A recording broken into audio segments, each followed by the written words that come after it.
¿Qué tal? Es un gusto saludarle. Mi nombre es Carmen Araceli Gómez García. Soy estudiante del quinto semestre sección F de la Universidad San Carlos de Guatemala, Facultad de Ciencias Jurídicas y Sociales. Mi número de carnet es 2014-05111 y hoy pues tengo a bien realizar el resumen La Patria del Creo. El libro La Patria del Creo es un ensayo de interpretación de la realidad colonial guatemalteca, escrita por el señor Severo Martínez Peláez, de origen quetzalteco, el cual nace en el año 1952 y muere en 1998. La fuente primaria de este libro es La Recordación Florida, escrita por Antonio Fuentes y Guzmán, el cual consta de 8 capítulos y más de 600 páginas. En esta ocasión hacemos énfasis en que utilizaremos el término indio para referirnos a las personas de los pueblos indígenas, ya que en la actualidad este término es un término discriminativo. Capítulo primero. Los criollos. Habla sobre la tragedia que sufrió la ciudad de Santiago de Guatemala el día 18 de febrero de 1651. Describe la crisis del terremoto en ese entonces, cómo la gente reaccionó ante tal desgracia, derrumbes, edificios seriamente dañados que se desplomaron con temblores siguientes. También menciona a un niño que luego sería conocido como Francisco Antonio de Fuentes y Guzmán, escritor de una célebre crónica acerca de lo vivido en el terremoto. Describe su infancia y acerca de que su abuela no lo dejaba juntarse con los indios del lugar. Fuentes y Guzmán era descendiente de personas importantes en la historia. Era un heredero de la conquista y de varias tierras en su poder. La palabra criollo designaba inicialmente a los hijos de españoles nacidos en América, pero nos mencionan dos tipos de criollos.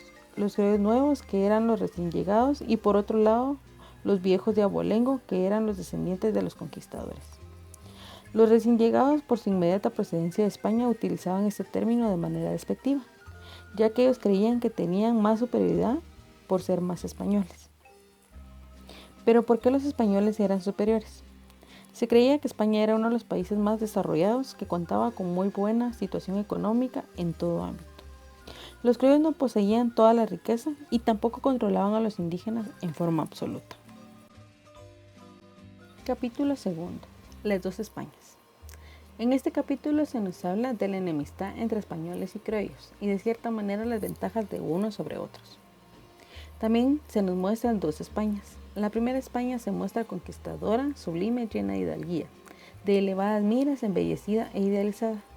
La otra es una España mezquina, representada por funcionarios de espíritu calculador y que ambicionaban una tajada del nuevo mundo. También aparece el repartimiento y la encomienda, que fueron dos instituciones que nacieron unidas. El repartimiento era la asignación de indígenas como fuerza de trabajo gratuito para los encomenderos de la América Española o para la corona. La encomienda era propiamente un reparto de tierras que se efectuaba entre los conquistadores y los colonos, entendidas como una recompensa a las personas que habían participado en batallas y conquista de los pueblos originarios. Uno de los más importantes defensores de los derechos indígenas fue Fray Bartolomé de las Casas. Él afirmaba que el indígena del Nuevo Mundo debía ser tratado dignamente, pues la evangelización debía ser impuesta por medio del ejemplo y no por la fuerza. Al darse cuenta del maltrato en el que vivían los aborígenes de las encomiendas, el fray Bartolomé viajó a España para defender ante el rey los derechos indígenas. Allí fue nombrado procurador y protector universal de los indios en el año 1515. Gracias a las constantes conversaciones sobre los derechos indígenas que el fraile Bartolomé sostenía con el rey Carlos I de España, fueron decretadas por la corona las nuevas leyes en 1542. Estas prohibían la esclavitud de los indios y los liberaba de las encomiendas, al tiempo que promovía el diálogo entre los conquistadores y los nativos. Estas nuevas leyes fueron muy importantes porque le dieron a los indígenas algunas herramientas para defenderse de los abusos que cometían los colonizadores de esa época. Capítulo 3. Las dos Españas, continuación. En este capítulo se hace evidenciar que dichas leyes no fueron aceptadas de buena forma. Hubo un levantamiento armado y muchos otros problemas, pero a pesar de todo, estas se impusieron y la esclavitud de indios fue suprimida. Nace otra institución diferente con el mismo nombre, pero esta dura hasta el fin de la colonia. Se refiere a la encomienda nueva. La encomienda fue una institución implementada para sacar provecho del trabajo indígena. Consiste en la entrega de un grupo de indios a un español para que éste los proteja, los eduque y los evangelice. Aquellos debían pagar un tributo como obligación de vasallos de la corona, retribuyendo de esta manera los servicios prestados por el encomendero. Se llamaba encomendero al que tenía indígenas encomendados en cualquiera de las colonias españolas. El encomendero era la cabeza de parte de una institución colonial llamada encomienda. Él tenía en primer lugar numerosas obligaciones, de las cuales las principales son enseñar la doctrina cristiana y defender a sus encomendados, así como defender y ayudar a multiplicar sus bienes. También se menciona que hubieron disputas entre encomenderos y las órdenes religiosas, quienes exigían que se les pagara una cuota a los frailes por sus servicios de enseñanza a los indios de encomienda por la doctrina en la fe católica. También se menciona que aparecen las parroquias y conventos, quienes eran los encargados de la salvación espiritual de los indios. Capítulo 4. Tierra Milagrosa. La recordación florida es un complejo de historia, crónica, geografía, etnografía, discusión de problemas económicos y de administración pública, que se desarrolla en el escenario de un paisaje. La crónica contiene datos valiosos de la tierra con asuntos de la administración y la legislación colonial. En los orígenes coloniales es importante hacer mención de cómo estaba distribuida la tierra de los pueblos, que posteriormente estos le dieron origen a los latifundios. Existieron 3 tipos de tierras que correspondían a los indios. Los ejidos, que eran lugares que estaban destinados a crianza de animales domésticos, recolección de materiales, leña, madera, pastos, etc. Las tierras comunales, llamadas también tierras comunes de comunidad o sementeras, que nacieron por orden de la corona y administradas por el ayuntamiento indígena. Poco a poco fueron extendiéndose, aunque hubo una división de tierras propiamente descritas como comunales, puesto que eran obtenidas por fondos de la comunidad. Pueblos de indios no indios, llamados también indios ricos, eran indios pertenecientes a la clase media rural y no a la clase servil. Tenían sus propias tierras, aunque éstas no tuvieron gran parte en el desarrollo del agro colonial como las tierras comunales.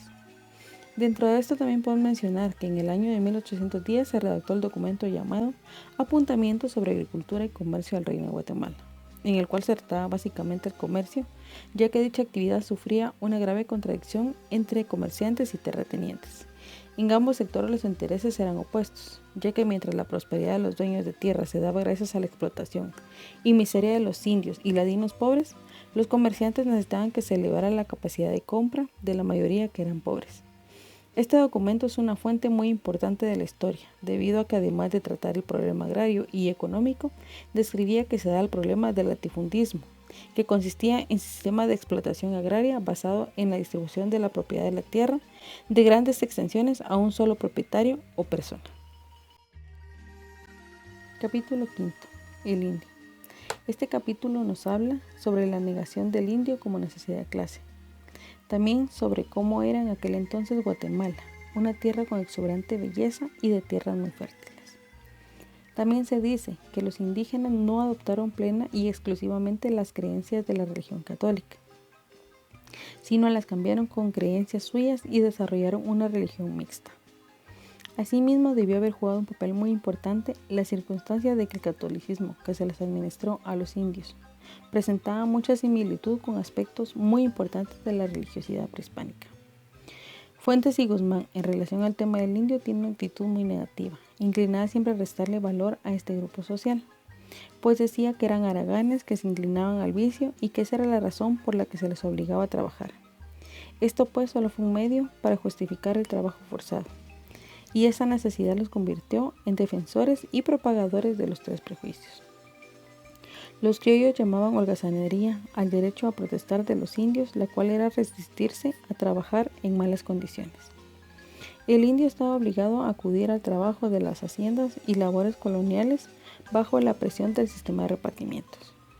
Y también tenía que trabajar para producir tributos, que fue una cuota obligatoria para todos los indios de la América Española, pagadera al rey como reconocimiento de su señorío. Los esclavos, los mestizos y los mulatos estaban librados del pago del tributo. Acá los criollos trataban de catalogar al indio como un abusivo y malicioso que rechazaba la civilización cuando le daban un trato amistoso. Capítulo 6. El mestizaje y las capas medias. Este capítulo se trata de los diversos grupos que formaban la sociedad colonial. Las capas medias conformaron la tercera parte de la población al llegar la colonia a su fin. Después de la etapa inicial del mestizaje, este se volvió un fenómeno muy complejo. Surgieron otros dos tipos de mestizos. Los mulatos, que era la mezcla de negros y españoles, y los zambos, que era la mezcla de negros e indios. Los españoles o criollos, indios, africanos, mestizos, mulatos y zambos procrearon seres de fórmulas étnicas variadísimas que constituyeron el elemento humano de las capas medias. La plebe urbana. En las ciudades se conformaron 3 capas medias, todas integradas por mestizos: la plebe, los artesanos y la capa media alta urbana. La plebe fue una capa pobre y heterogénea, económicamente importante, pero que no se consideraba una clase social. La capa artesanal empieza a transformarse en plebeyos, y los artesanos funcionaban de una forma peculiar y compleja. La capa media alta urbana. Esta tenía una ideología política revolucionaria que planteaba la necesidad de reivindicar a los trabajadores agrícolas a través de una redistribución de tierras en términos de liberalismo. Las villas y rancherías. Aquí se ve cómo poco a poco los ladinos se van desintegrando, llamando así la atención del gobierno de Guatemala, ya que tenían estos ladinos muchas rancherías, pero para que éstas no desaparecieran, se formaron con esfuerzos propios, y donde se puede decir que después los ladinos fueron un grupo de minorías y la mayoría fueron los mestizos, y la unión de estos dos formaron diversos grupos sociales. Ladinos en pueblos de indios. Aquí podemos ver cómo el imperio ladino fue cayendo en el transcurso del tiempo. Muchos de ellos tuvieron que vivir en lugares o pueblos de indios, y esto afectaba a los indios de gran manera, pues los ladinos buscaban arrebatarles las tierras de ellos, puesto que el único medio de sobrevivir era robando o tratando de comprar las tierras de indios a través de mentiras. Las capas medias en la patria del criollo. Aquí pues se nos habla de que el criollo, siendo un latifundista explotador de siervos indios, dominaba 2 factores: la tierra y los indios. Capítulo 7. Pueblo de indios. La estructura de la colonia tenía por base la concentración de los indios en pueblos incorporados a la monarquía y la abolición de la esclavitud, hecho relevante que está ligado a la reducción de indios, fue una vía importante para el proyecto político que estaba establecido en las leyes nuevas. Se cree que la situación precaria de los indígenas era por el constante cambio que efectuaban en las diversas jornadas de trabajo. Con la autorización real comenzó el inicio de los repartimientos en el país, con diversos documentos tales como la coerción, el cual ordenaba que el repartimiento favoreciera o atendiera las necesidades de los españoles y no la de los indígenas. La rotación establecía que los indígenas se repartieran semanalmente. Y la remuneración forzada, que mandaba a pagar 4 reales por semana y luego 1 real por día. El real era la moneda fraccionaria que representaba la 1/8 parte de un peso. El régimen colonial fue un régimen de terror para el indio. Este se estableció sobre premisas que eran naturalmente las premisas de la sociedad colonial. Estas formas de trato respondían a la necesidad de tenerlo siempre atemorizado, de no dejarlo levantar la cabeza, de tenerlo escarmentado y convencido de que a la menor rebeldía sería castigado. También se nos menciona que un indio rico era básicamente un tipo de alcalde en un grupo de indios. El pueblo de indios era un grupo de familias indígenas que vivían en un espacio en común. Con las leyes nuevas se juntaron a todos los indios porque amenazaban con desaparecer. Los indios no se refugiaban en las rancherías de las haciendas, huían a lugares clandestinos formando comunidades y trabajando en las tierras. Estos lugares se encontraban en barrancos o quebradas, y estos fueron nombrados como pajuides. Capítulo 8. La colonia y nosotros. Reflexiones finales. La colonia fue la formación y consolidación de una estructura social que no ha sido evolucionada todavía. Justamente el hecho de que la mitad de los guatemaltecos sean todavía indios constituye el más voluminoso elemento de juicio para afinar que la realidad colonial pervive en nosotros. Es innegable que el conjunto de características que definen a Guatemala como un país subdesarrollado son consecuencia, en primer lugar, del proceso colonial que le dio forma a esta sociedad y le imprimió sus características más profundas. En segundo lugar, de la conservación de la estructura colonial por obra del dominio criollo. y en tercer lugar de la acción frenadora del imperialismo interesado en obtener ventajas del propio subdesarrollo. La explicación del indio consiste en demostrar cómo la conquista y el régimen colonial transformaron a los nativos prehispánicos en los indios. Esta explicación también debe referirse a factores económicos y de estructura. Los indios fueron inicialmente los nativos transformados por el régimen colonial en una gran clase de siervos, con reducidas minorías de individuos eximidos de servidumbre, pero al suprimirse la servidumbre pasaron a ser los indios lo que hoy son, los semiproletariados y proletariados agrícolas que todavía conservan las costumbres de la mentalidad del siervo colonial. El carácter feudal del régimen colonial. El régimen colonial fue una proyección del capitalismo. El régimen colonial tuvo el carácter feudal indiscutible, aun cuando no exhibía semejanzas externas con el feudalismo europeo. Contra España hoy. En esta parte se nos dice que no podemos estar en contra de los españoles, ya que estos no conquistaron del todo, sino solo fue una pequeña parte y debido a esto no obtuvieron ningún beneficio ni provecho del imperio. También que los complejos culturales de las distintas clases y capas de la sociedad guatemalteca son elementos fundamentales y predominantes de la cultura española. Epílogo para el cronista criollo. Las últimas palabras de este libro han de aludir al personaje que nos salió al encuentro en las primeras páginas y nos acompañó por los caminos del Reino de Guatemala en el siglo VIII. El cronista criollo, cuya obra estupenda, llena de pasión y escrita para defender y afirmar los derechos de su clase en una trama de contradicciones sociales, nos permitió penetrar en esta trama y encontrar claves decisivas para la comprensión de nuestro pasado. Don Francisco Antonio de Fuentes y Guzmán murió en agosto de 1669.